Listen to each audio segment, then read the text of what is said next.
আসসালামু আলাইকুম। দেশ বিদেশ টিভি থেকে হুসেন বলছি, আমার চ্যানেলে সবাইকে স্বাগত। 5 আগস্ট শেখ হাসিনা সরকারের পতনের পর অনেক কিছুই বদলে গেছে। এখন যেটা দেখা যাচ্ছে সেটা হলো দেশের যত আকাম কুকাম আছে সবকিছুর জন্য আওয়ামী লীগ দায়ী, সব আওয়ামী লীগের ঘাড়ে। আর যত সব অর্জন ভালো কাজ সবকিছুর মালিক হচ্ছেন বিএনপি, জামাত, ছাত্ররা, ইসলামী, বাম সবাই। মানে তারা সবাই এমনই নিরহ, মানে ভাজা মাছ উল্টায় খাইতে পারে না তারা। ওই গ্রিক মিথ আছে যে বলে নো দাই সেলফ, মানে নিজেকে জানো। অন্যের সমালোচনা করার আগে নিজেকে আমি কে সেটা জানো। কিন্তু আমাদের এই যে মহান নেতারা, তারা নিজেদেরকে ফেরেস্তা ভাবেন, নিজের দলকে বেহেশখানা ভাবতেছেন, সেখানে আঙ্গুর ঝুলে আছে। মানে আপনারা দলে ফিরলেই মুখ হা করলেই এসে আঙ্গুর পড়বে। এটাই কি আসলে বাস্তবতা? আওয়ামী লীগ ভুল করেছে 100% সত্য। বাকশাল, রক্ষী বাহিনী, শেখ হাসিনার আমলে যে হত্যা, গুম, কণ্ঠরোধ, নির্বাচন প্রহসন, এগুলোকে এড়ানো যায় না। কিন্তু তার মানে এই না যে আপনার বিএনপি মহান, আপনার নেতা জিয়াউর রহমান তিনি দেশপ্রেমিক ছিলেন, তিনি ভালো মানুষ ছিলেন, ঠিক আছে, কিন্তু তার নামেও তো কথা আছে।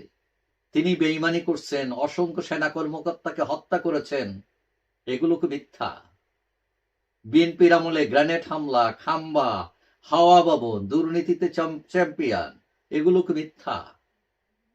এরশাদ সাহেবের ট্রাক চাপা দিয়ে মানুষ মারছেন, মঞ্জুর হত্যা, বন্দুকের জোরে ক্ষমতা দখল, এগুলো কি মিথ্যা? তো এগুলো বলেন না কেন?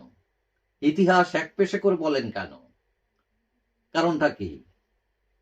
সবাই ফেরেস্তা সাজতেছেন, আর আওয়ামী লীগকে বলতেছেন এরা জালিমের দল। আসলে কি আপনারা ফেরেস্তা? আচ্ছা, আওয়ামী লীগ খারাপ মানে নিলাম, কিন্তু আপনাদের নিজেরটাও বলেন আপনারা কি? এই যে বৈষম্য বিরোধী ছাত্র আন্দোলন যেটা হলো, যে তরুণরা, আমি ভাবছিলাম যে এরা সত্য বলবে, এরা সাহস দিয়ে বলবে, সত্য বিচার করবে। ও মা, এখন দেখি এরাও ঝেইলাই সেই কদু।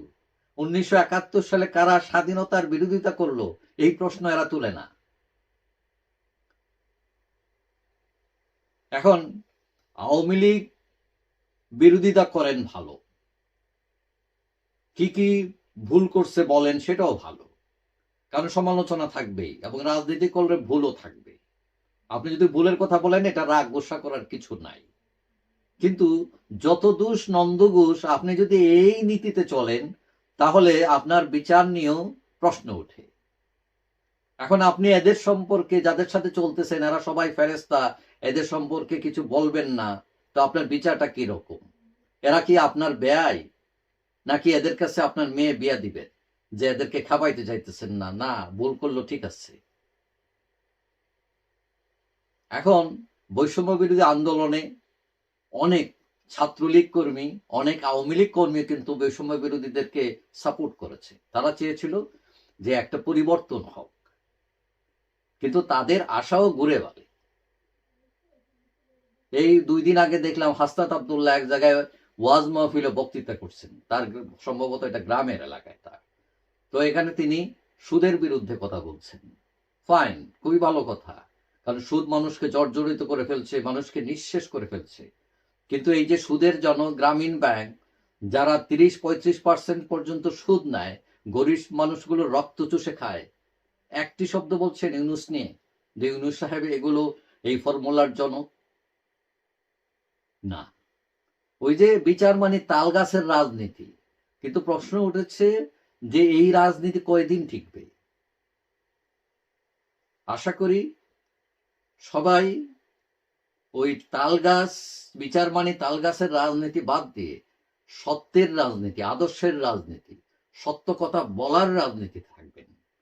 তাহলেই দেশ আগাবে, না হলে যেইলাও সেই কদুই থাকবে। যাই হোক, সবাই ভালো থাকবেন। আশা করি দেখা হবে অন্য কোনো ভিডিওতে, ইনশাআল্লাহ। আল্লাহ হাফেজ।